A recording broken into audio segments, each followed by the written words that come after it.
Hello guys, good morning, welcome to my new mini blog. আমার যেহেতু final exam অনেক সামনে এসে পড়েছে, তো আজকে সকালে ঘুম থেকে উঠে ফার্স্টে অল্প টাইম স্টাডি করে তারপর বাইরে বেরিয়ে এসে দেখি সবাই সবার নিজের কাজে ব্যস্ত হয়ে পড়েছিল।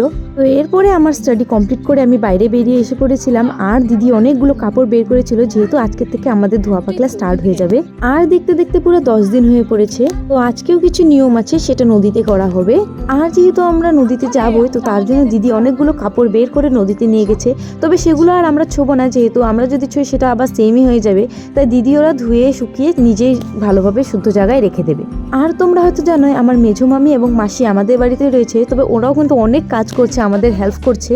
তো যাই হোক, আমরা এখানে নদীতে এসে পড়েছি। আর এখানে মামি মাসি সবাই কাপড় ধোয়া করছে। আর ওই সাইডে আমাকে ব্রাহ্মণ যা বলছে সেগুলোই আমি করছিলাম। যেহেতু আমাদের 3 দিনের মধ্যে সমস্ত কিছু ধোয়া পাকলা করে কমপ্লিট করতে হবে, তো তার জন্য প্রথম দিতে অনেকগুলো কাপড় ধোয়া হয়েছিল। তো যাই হোক, নদীর সমস্ত কিছু কমপ্লিট করে আমরা বাড়িতে এসে পড়েছিলাম। আর আজকে আমরা সবজি দিয়েই ভাত খেতে পারতাম, তো সেটা খেয়ে আমরা তারপর বসেছিলাম। আর ওইদিকে মামুন্দি নিয়ে এসেছিল আমাদের বাড়িরই আলু, মিষ্টি আলু। তো সেটা নিয়ে আবার খুঁচাখুচি হচ্ছিল। তোমরা হয়তো আগের ভিডিওতে দেখেছো, প্রিয়াঙ্কা দিয়ে একদিন বের করেছিল, সেটা নিয়ে কেউ উৎপাত হয়েছিল। তো আজকেও সেম, একটা বের করার পর আরও খোঁজাখুঁজি করছিল আরও পাবে নাকি। তো এগুলো গাছ কিন্তু প্রিয়াঙ্কা দিয়ে নিজের হাতেই লাগিয়েছে, তো তার জন্য ও বুঝতে পারছিল কোথায় কোনগুলো ছিল। তো টোটাল 3টা আলু বেরিয়েছিল। প্রথমেরটা তো ধুয়ে খেয়ে ফেলেছিল, তো তারপরে আবার 2টা আলু বেরিয়েছিল, একটা বড় আর একটা ছোট, একদমই ছোট।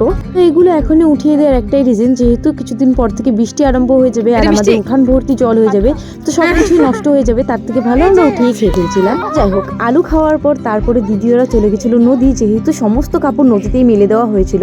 যেহেতু এই কাপড়গুলো আর আমাদের বাড়িতে ঢুকাবে না, তো তার জন্য নদী থেকে ভাঁজ করে বাড়িতে নিয়ে এসে আমাদের পাশের বাড়ির একটা রুমের মধ্যে রেখে দিয়েছিল সমস্ত কাপড়।